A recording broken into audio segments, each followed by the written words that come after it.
got 2 kids, 9 and 7, and a wife. 49 years old, and I'm homeless. And I go to the VA too. They had surgery on my hand. I can't work. I love Michigan. He came home to be homeless. Jesus. Up there, they had to carry us down Michigan. He ain't like to say Michigan.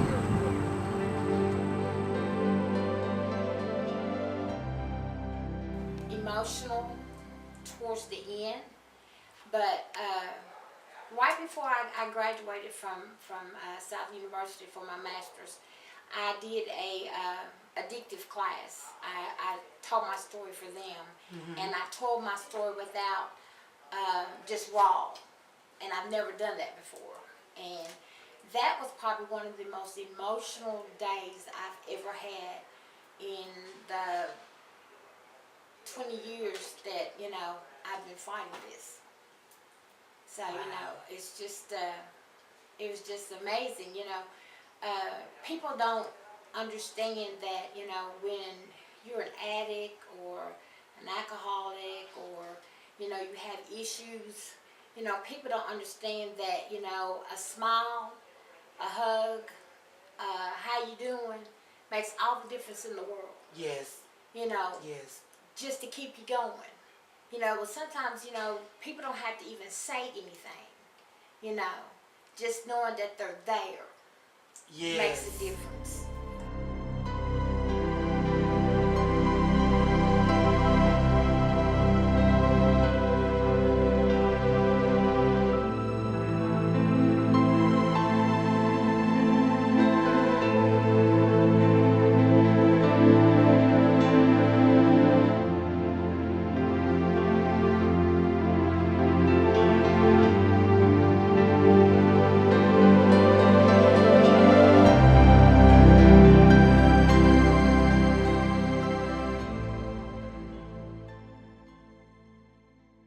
As a mom used to tell me, you know,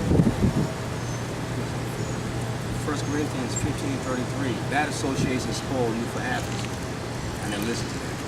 So I hung around the wrong people. I come to Alabama in 1991 and got a case. All right, 20-year sentence. Well, I finished that last year, May 3rd. So being out here on the street, struggling, you know, because when you have a prior felony or something like that, it's hard for you to get work, especially with a particular crime that I had been charged with, which was murder. You know, so What cause? you know, I had a blessing in '98, made parole, whatever, but I messed up. In 2006, married, me and her got into a domestic situation. Even though she wasn't harmed and all like that, but the state of Florida I was living at the time, they didn't consider all of that. All they want to know is the fact that you had a prior felony, we can ship you away. And so I had to finish my time for the state of Alabama.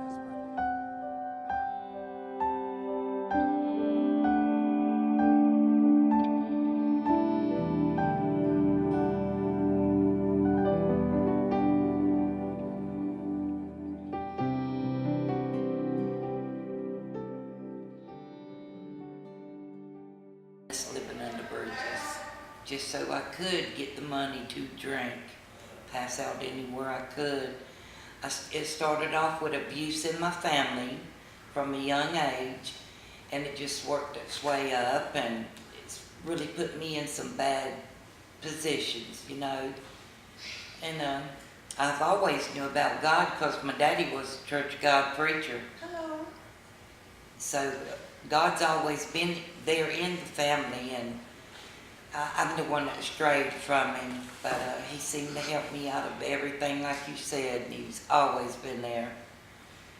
But drinking, I'm a year and 2 months sober, and it's been a long time since I could have said that. I mean, in my 20s, and I'm in my 50s now, so.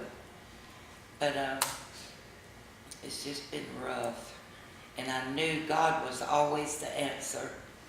He always was. I've had an abortion before, you know, not being in my right mind and stuff, and I've even lost my daughter, the one that I did have, due to alcohol. What I would tell these young people is don't touch it. There's no good in it. I mean, it's just an escape from the mental stuff that we go through, you know, as a child, and then you grow up and you still.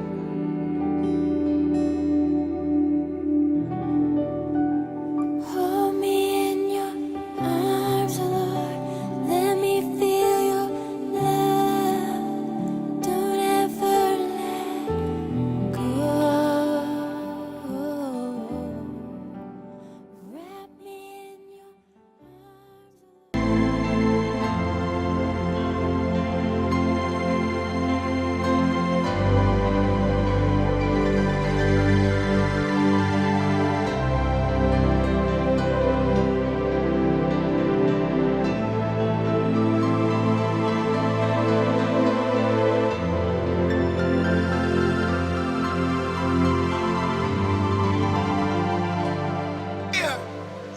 Purpose and destiny is what they say.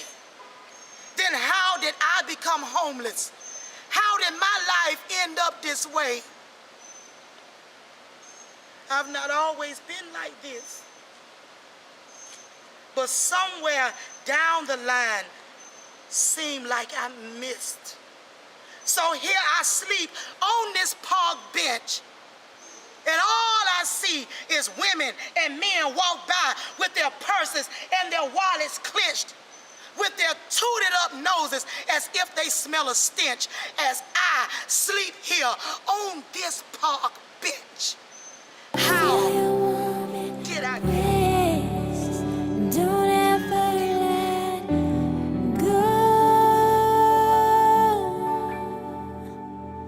Don't ever let go. Don't ever let go.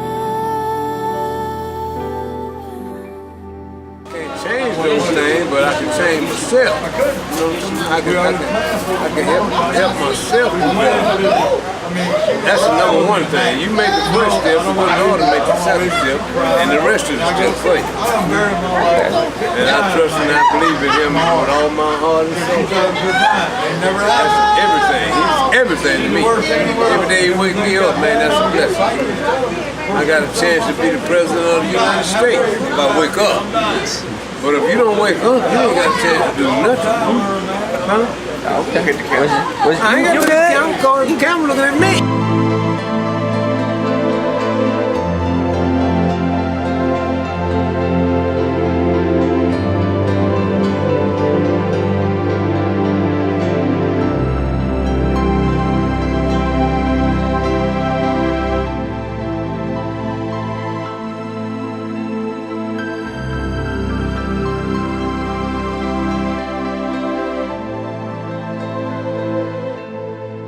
And I went to that church. I had got in trouble out there in those streets hustling copper and got arrested and went to jail and stayed in jail for 3 months. So this lady came and got me out of jail. She worked for the county, the correctional officer, and she just saw potentials in me, and she grabbed my hand and started praying for me. And she gave me inspiration. And I was supposed to report to her every week, piss for her every week, and pay in order to stay free until my court date. And she worked with me through Christ, girl. She worked with me through her prayers and telling me, Francis, I know you can do it. I see it. I see God all in you. Just open up and let Him in. Being in your arms is like a dream. Can't believe it's for eternity. Don't ever let go. Don't ever let go.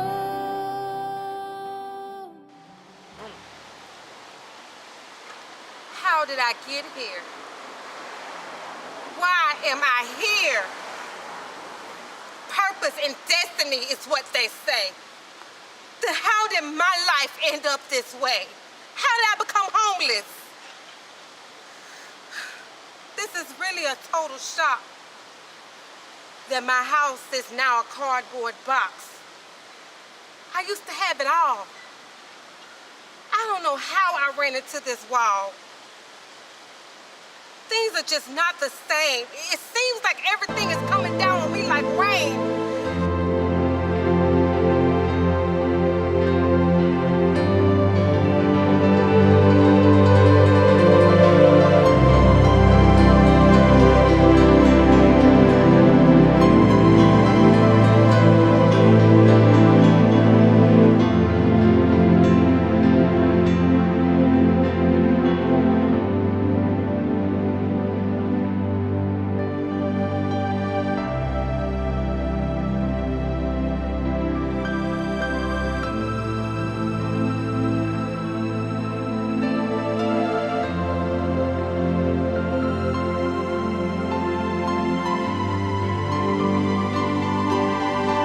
It hurt. Like I said, life is not no joke. People take it as a joke. Life is hard. Rough. My mama told me it's gonna be like this, but she ain't said when. Yeah.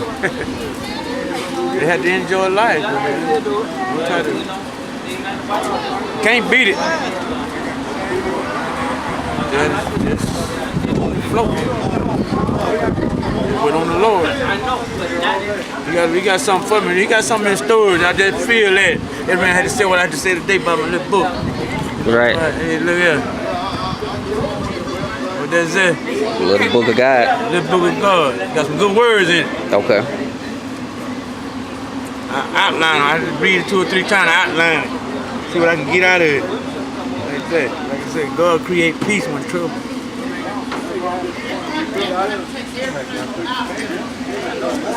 You got the right to be praised. You got the print. Don't worry. You welcome, man. Anytime, man. You know.